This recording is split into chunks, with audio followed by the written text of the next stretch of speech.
반갑습니다. 이수호입니다. 인사드립니다.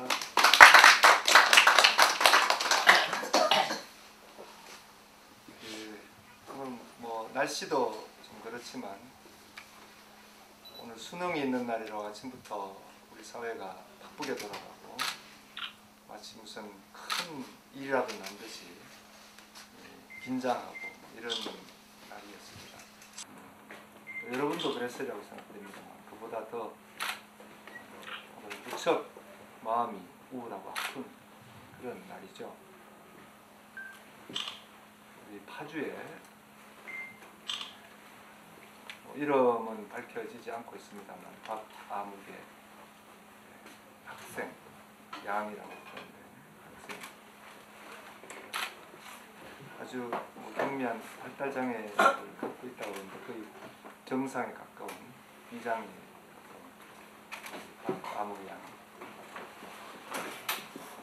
뇌병변, 뇌승막 7장애인 동생과 함께 자다가 역시 화재가 나서 불이 나서 동생을 자기 혼자 빠져나오려면 나왔겠죠. 그 동생을 데리고 나오려고 몸부림치다가 가스를 많이 마셔가지고 애죠. 같이 욱송했는데 결국 그 누나 박모야는 가스를 많이 마시고 뇌 손상이 심해서 죽고 동생은 아직 목숨이 살았고 이런 소식을 오늘 언론 통해서 접하면서 정말 얼마 전에는 또 우리 김주영 동지가 화재를 만나서 5걸음을 넘지 못하고 그리고 또 불타 죽는 이런 비극적인 장애 동지들에게 일어나는 이런 일들, 마음이 몫이 아픈 그런 날입니다.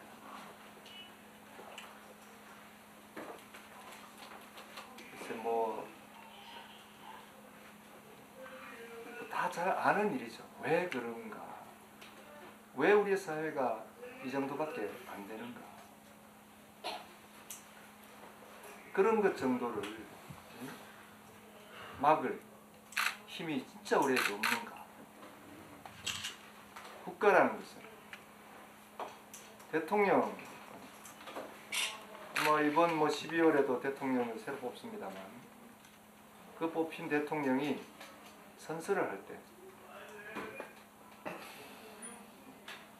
국헌을 준수하고 헌법을 준수하면서 국민의 뭐와 뭐를 생명과 재산을 보호하고 지키는 것, 그게 국가의 할 일입니다. 임무입니다. 그걸 위임받은 최고의 그 책임자가 대통령입니다.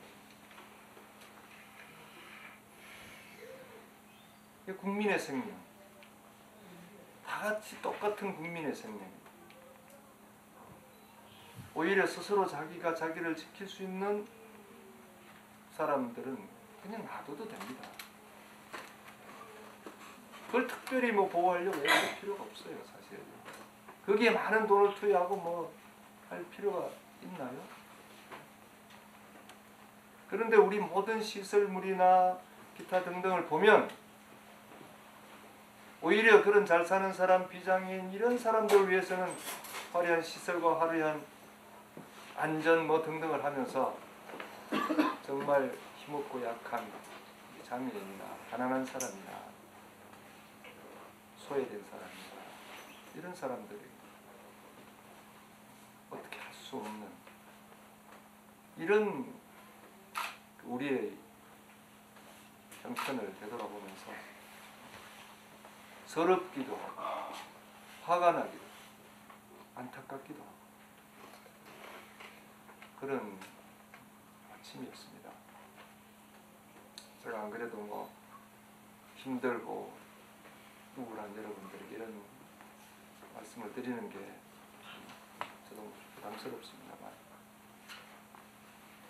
그러나 이런 것들을 우리가 더욱 참 가슴에 새기면서, 또 저처럼 이제 상당한 공직에, 대통령은 아니지만 그러나 어떻게 보면 자기 분야에서의 똑같은 역할을 해요. 국가가 주는, 다시 말해서 여러분들이 낸 세금을 가지고 내가 급료를 받으면서 그런 비슷한 일을 하는 공직인 교육감에 나가려 하는 저 같은 사람, 저의 입장에서는 이런 일이 발생할 때 그런 생각을 많이 하고 많이 느끼고 많이 깨닫고 많이 고통스러워 해야 되는 거 아닌가, 스스로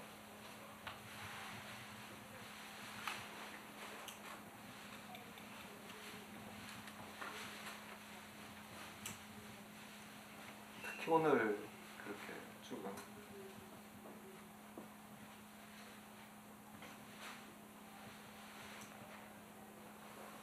이름도 정말 뭐 어디 가서 조그만 메달이라도 하나 따왔으면 그 이름을 밝히고 난리를 칠 텐데, 이름도 밝히기 이름은 박하무예라고 표현되는 그 13살짜리 학생입니다. 학생은 내가 지금 그 데려가는 이 교육감의 책임하에 있는 그런 사람이죠. 그러니까 저로서는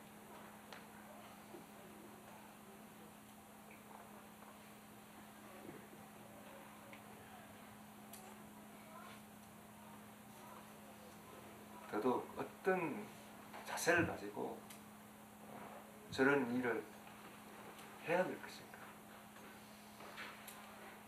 이런 점에서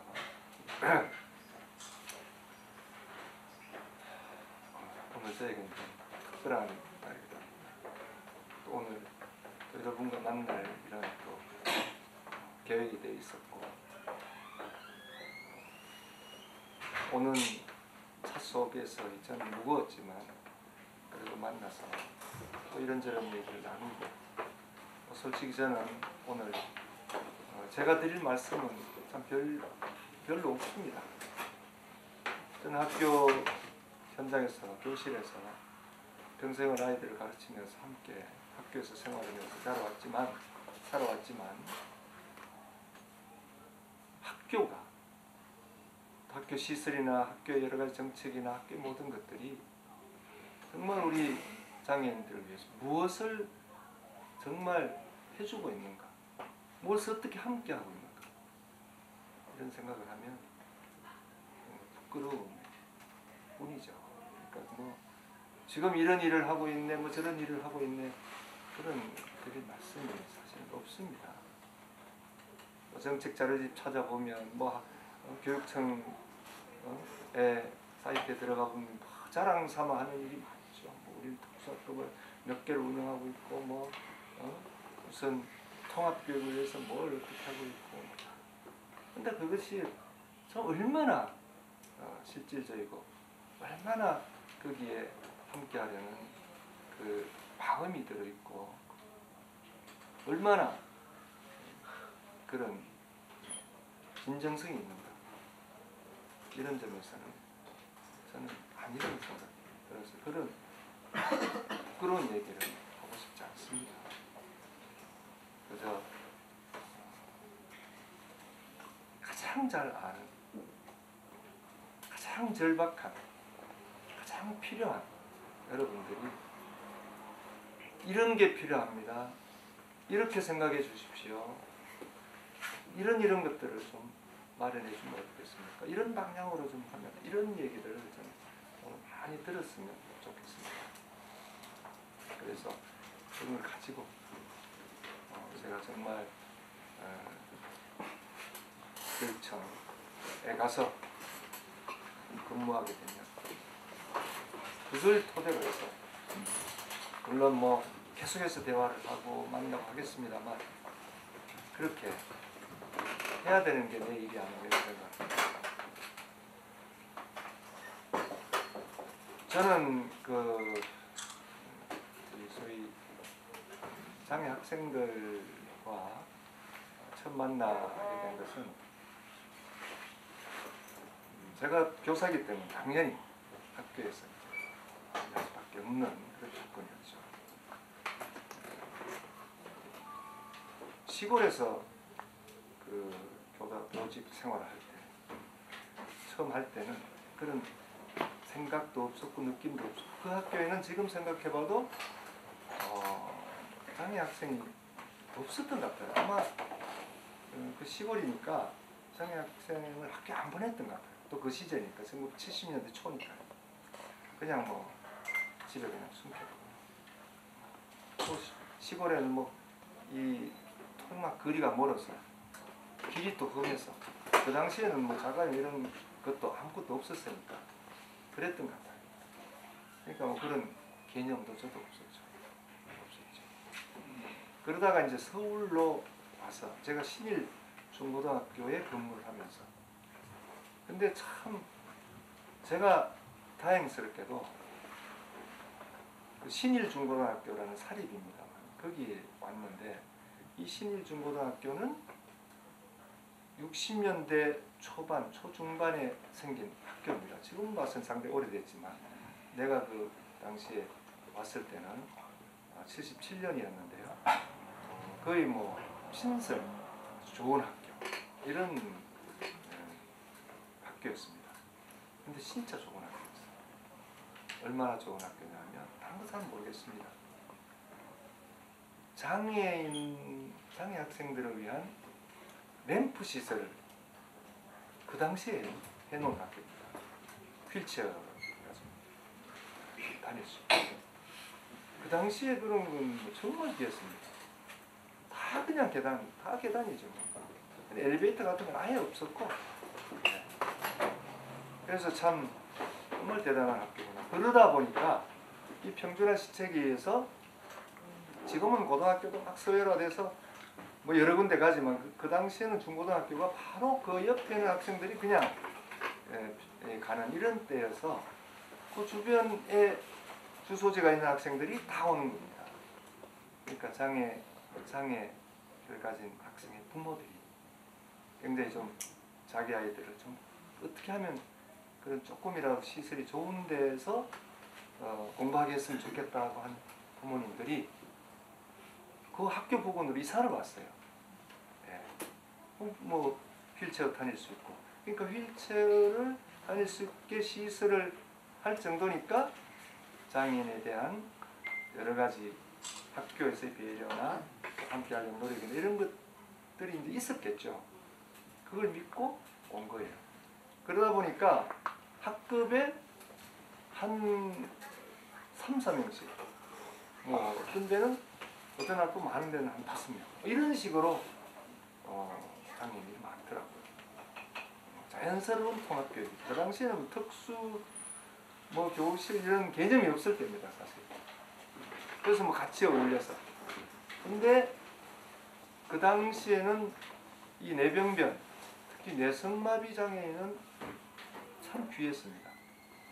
물론 있었는데 학교에 안 보냈겠죠. 보낼 엄두도 안 냈겠죠. 근데 그때 제가 만난 뇌성마비 장애인 학생이 지금 우리 저하고 같은 이사입니다. 저 어떤 데는 저보다 더 높고 센터장이고요. 한국 뇌병변 장애인 인권협회라고 있습니다. 한내협이라고.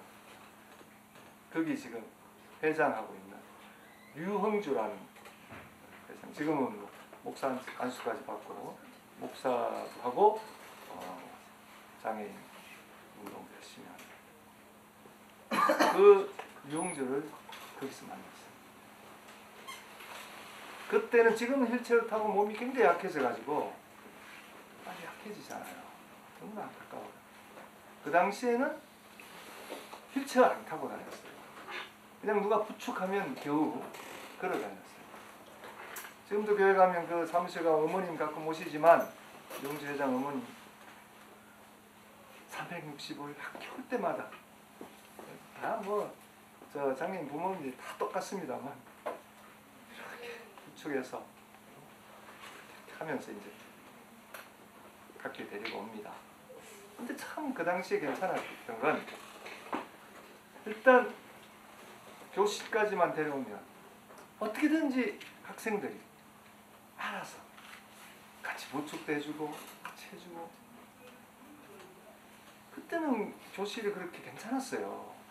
공부 잘하는 학생 못하는 학생 모습이 좀 장애인은 그때 올리고 서로 좀 부족하면 그걸 어떻게든 채워주려고 그러고 몰래 도와주려고 그러고 그때 제일 많았던 게 소아마비입니다. 지금 소아마비 없어졌죠. 소아마비는 이제 거의 극복이 됐습니다. 세계적으로 이제 소아마비 천년도 몇 가지는 이제는 그 병원균이 없어졌다고 아마 세계보건기구에서 선언을 했습니다. 이제 소아마비는 안 생깁니다. 소아마비 연세 많으시면 나이 많으시면 다 알죠. 예. 다리 주로 잘 못 써 이런 건데 이런 그 아주 중증 소아마비 있습니다. 이게 주로 뭡니까 지팡이 짚고 뭐 겨우겨우 다니고 우리가 가끔 그 백운대를 가거든. 신의학교에서 소풍도 가고 북한에서 그 꼭대기까지요. 그 꼭대기까지 잘 걷지도 못하고 겨우 하는 이런 자기 반 학생을 유흥주 마찬가지입니다. 그 반애들이 참 그걸 뭐 담임이 시키고 뭐 그런 거 전혀 안 해도 저희들이 알아서 떠매고 뭐 땀을 뻘 흘리면서 그 백운대 국대까지 같이 데리고 올라가는 거예요. 저는 그때 그런 걸 보면서 참 교사로서 많은 걸 배우죠. 그런데 그렇게 해서 막 의지를 살려서 올라가는 그 장애 학생도 대단하지만 그렇게 막 같이 올라가고 누구 하나 불평하거나 뭐 누구 무슨 뭐 이런 게 전혀 없으면서 그러면서 그 학급의 모든 학생들이 다 배우는 거예요. 뭔가 뜨거운 이 마음을 가지면서 저는 그런 게 진짜 함께 살아가는 모습이고 함께 교육받고 배우는 그런 게 정말 통합 교육의 진수다 이런 느낌을 많이 받습니다. 근데 우리 사회가 자꾸 변하고 이러다 보니까 삭막해져서 심지어 뭐 우리 반에 장애 학생이 있으면 좀 불편하고 뭐 이런 심지어는 뭐 따돌림 이런까지 있다 그래서 너무 참 왜 우리 사회가 자꾸 이렇게 변질해 이런 안타까움이 있습니다. 그 유흥주 학생이 제가 상담실에 있는데 혼자 그러려면 거의 벽이 길에서 벽을 훑으면서 겨우겨우 이제 조금씩 와서 이제 제 방에 와서 상담하고 그랬는데 제가 무슨 말을 할 수 있나요? 그런 친구에게 내가 그 장애가 자기가 노력한다고 해서 그 장애가 극복된다면 노력을 해라라고 얘기하죠. 노력해라. 그래서 이 장애 뭐 병을 낫게 하든지 해라. 안 되잖아요. 그렇게 타고난 걸. 그거 어떡합니까? 그래서 내가 그랬어요. 어리지만 어쩔 수 없다 이거. 너 인정해라. 인정해라. 넌 장애인이다. 그렇게 태어났다. 어떡할래? 인정해라. 마음이 아프겠죠. 그럼 어떡합니까? 거기서 출발하자. 사람이란 다 출발 지점이 다 다르다. 비장애인도 마찬가지다. 다 다르게 태어났고 다 수준과 이런 게 다 다르다. 그리고 넌 안 알아. 네가 가지고 있는 것만 네 거고 네 재산이다. 그리고 그건 네가 최고의 것이라고 생각하고 그걸 활용하고 그걸 가지고 뭔가를 사는 수밖에 없는 거 아니냐. 내가 없는 것을 자꾸 원하고 바라고 내가 갖고 있는 걸 긍정적으로 생각하지 못하고 이러면서 원망하고 그게 무슨 필요가 있냐. 그건 어리석은 거 아니냐. 지혜로운 게 아니지 않느냐. 뭣도 모르고 그런 무서운 얘기를 했습니다.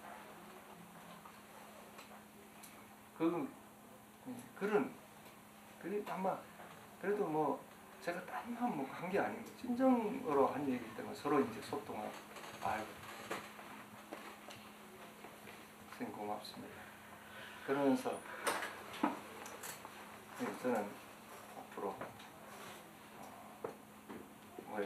긴 얘기 다 줄이고 하면 신학을 공부해서 목사가 되겠습니다. 그리고 그걸 가지고 장로님들을 위해서 비슷한 장로님들을 위해서 제가 일을 하겠습니다. 그렇게 저하고 약속 아닌 약속도 하고 그래 참 좋은 생각을 합니다. 이런 이제 인연이 학교 다닐 때 있었던 거죠.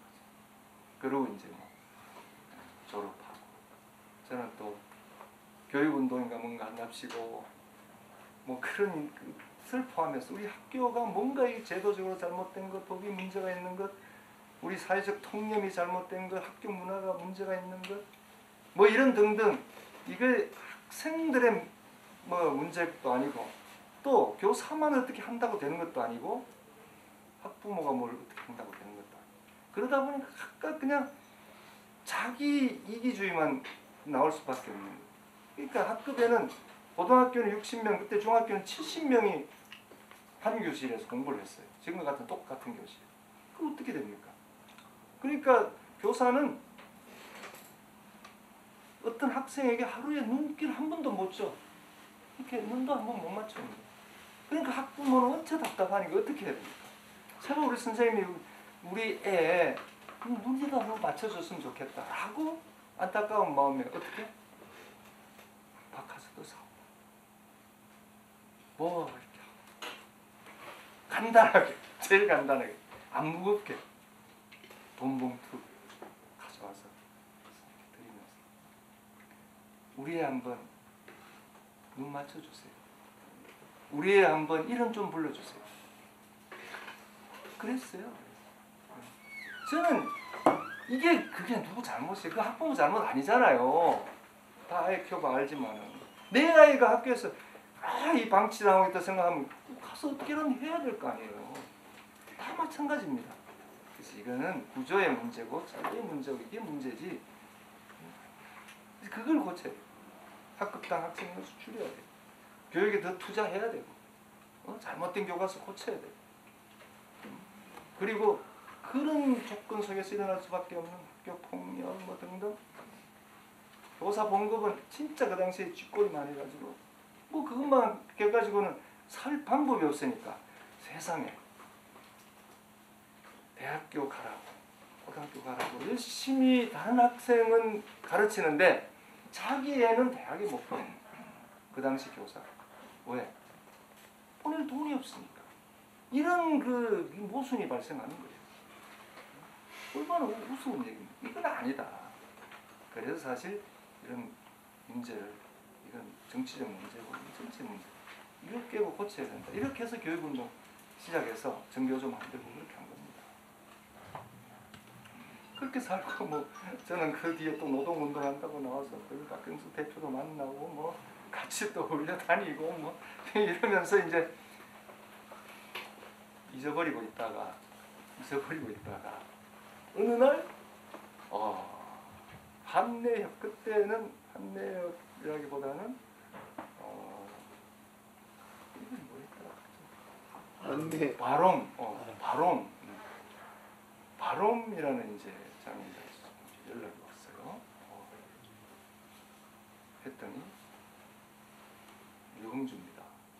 너 어떻게 됐니? 지금 뭐 대학 마치고 이렇게 이제 장애인 단체에서 활동을 하고 있습니다. 그래서 한내 그 당시에 이제 한내이 아니고 바롬인데 뭐 이름 한내 비슷하지. 한국 내변병 장애인권협회는 저와 같이 사단법인으로 만들면서 이름을 그렇게 제대로 한 거고, 그전에는 한국 뇌성마비 장애인이나 요런 회장을 할 때 무슨 행사를 한다고, 그때 마침 내가 정교조 위원장이었어요. 위원들 와서 축사도 좀 해주세요. 오, 이거 그렇구나. 가네가 당장 가야지. 그렇게 하면서 다시 이제 인연이 맺어진 거예요. 우리 한내야, 유흥주. 저는 그런 그 유흥주의 삶을 보면서 저렇게 사는구나. 정말 뜻을 세우고 정말 사는구나. 저는 뭐 유흥주에 대한 건 유흥주의 삶입니다. 자기는 뭐 그렇게 열심히 살아서 이렇게 살고 있는 거예요. 저는 저대로 또 이렇게 살고 있는 거예요. 다만 그 관계와 그것들을 가끔 생각해 봅니다. 이렇게 우리가 함께 더불어서 이렇게 세상 살아가는 거예요. 저는 뭐 볼 때마다 안타깝고 막 이렇지만 그래도 무슨 동정을 하거나 뭐 그렇게 하지 않습니다. 자기 삶을 다른 데로 씩씩하게 사는 거예요. 내가 할 수 있는 일을 내가 같이 하는 거고 이런 거지. 그래서 참 우리 사회라는 것이 이제 이런 생각을 해봅니다. 오늘 뭐 여러 가지 이제 이런저런 생각도 나고 또 제자이기도 하고 지금 뭐 같이 또 우리 어려운 세상을 살면서 각자 자기 자리에서 우리 사회를 조금이라도 좋게 바꿔보려고 애쓰는 그런 시민사회운동 이런 운동 선상에 같이 서서 이제는 같은 동지로서 살아가는 게 진짜 자랑스럽고 자부심도 이렇게 그 인연으로 저는 또 한내협에 같이 이렇게 하고 여기서 또 저를 이사로 시켜줘가지고 뭐 제대로 잘 회의도 못 갑니다만 같이 또 이렇게 하고 하고 있는데요. 제가 이제 감히 이제 우리 장애인들 이 구체적인 요구를 몇 가지 하고 있지 않습니까? 아주 간단하지만 너무나 어려운 이런 요구들. 예를 들면 우리 박근혜 대표가 처음부터 해서 저는 진짜 이 대단한 분인데 우리나라 이 시설이나 이 기반 이런 게 얼마나 개판이고 엉터리냐면 서울 지하철 저렇게 잘 만들고 어쩌고 저쩌고 하면서 그 기본 설계를 하니나 노약자를 위한 엘리베이터 시설을 안 했다는 거 아닙니까? 설계를 안 한 거예요. 지금 저 프랑스 파리나 런던에 있는 지하철은 한 100년씩 됐지, 100년. 그전에도 그런 걸 다 이렇게 자기들은 기본 시설을 해놓고 설계도 해놓고 필요하면 더 하는 겁니다. 우리 지하철 벌써 얼마나 됐어? 앞으로 얼마나 더 갈지도 몰라요. 10년, 20년 내다보고 아니면 그때 당장이라도 정말 이런 불편하고 힘든 사람들 생각했더라. 왜 그 설계조차 싸우고 지하철 그 철 레일에 이 쇠사슬을 감고 뛰어내려가는 게 한두 번입니까? 그 말도 안 되는 이 리프트 그거 엉터리로 만들어가 하다가 그거 떨어져서 죽고 이러면서 장애인들이 싸워서 없는 엘리베이터를 설계에도 없는 걸 전부 새로 만들게 한 거예요. 그러니까 지금 그 엘리베이터가 역마다 우습게 저게 엉뚱한 데 있는 거예요. 그게 다 기본 설계가 없어서 그런 거예요. 그걸 여기서 만든 거예요, 사실은. 그런 거였죠. 그래서 그 싸움, 그 이동권이랑 이동권. 우리 비장애인들은 무슨 아무것도 아니에요. 이 사람이 차이에 따라서 그렇게 가치와 모든 게 다르다는 거예요. 이동권. 일할 수 있는 거, 노동권. 뭔가 뭘 일을 해야 될 거 아니에요. 사람이 태어났으면. 노동권. 그걸 하기 위해서 또 질 높은 삶을 위해서 살아가기 위해서 뭐 배울 수 있는 걸 이거는 우리 헌법이 보장하는 기본 권리이자 의무잖아요. 교육권. 이건 국민 누구에게나 해당되는 겁니다. 왜 장애인은 빼야 됩니까? 이게 말이 안 되는 거죠. 장애인 교육 아주 기본적인 이게 결국 그걸 모아놓으면 뭐가 돼요? 생존권. 그냥 태어난 이 땅에서 살아남아야 되겠다는 이런 권리를 위해서 이렇게 싸우고 매일 그냥 오늘도 뭐 국회 갔다가 또 뭐 정경들 하고 뭐 또 박치기 하고 뭐 이게 우리의 현실이라는 겁니다. 그래서 학교도 마찬가지 아닙니까? 얼마나 힘듭니까? 학생들 제가 가면 얼마나 더 할 수 있을지는 모르겠습니다만 그러나 그런 마음을 가지고 여러분의 얘기를 듣고 할 수 있는 것은 해보겠다 이런 생각을 했습니다. 그래서 여러분 뵙고 이런 얘기를 하는 거니까요. 뭐 저에게는 이 정도 하고 그냥 제가 뭐 이렇게 주제들이 뭐 이렇게 써주는 거 갖고 오게 됐지만 이건 의미가 없을 것 같아요. 그냥 현실에서 느낌 필요하고 이런 게 있으면 좋겠습니다. 이런 마음을 가졌으면 좋겠고 이런 뭐 시설도 좋고 뭐 교육 내용도 좋고 마음껏 얘기하시고 또 꼭 뭐 교육 아니어도 어떻습니까? 결국 모든 우리 삶이 그런 꿈에서 이렇게 되는 거니까 이런 얘기를 해주시면 제가 좀 많이 배우고 느껴서 그렇게 하도록 그렇게 하겠습니다. 남은 시간 그렇게.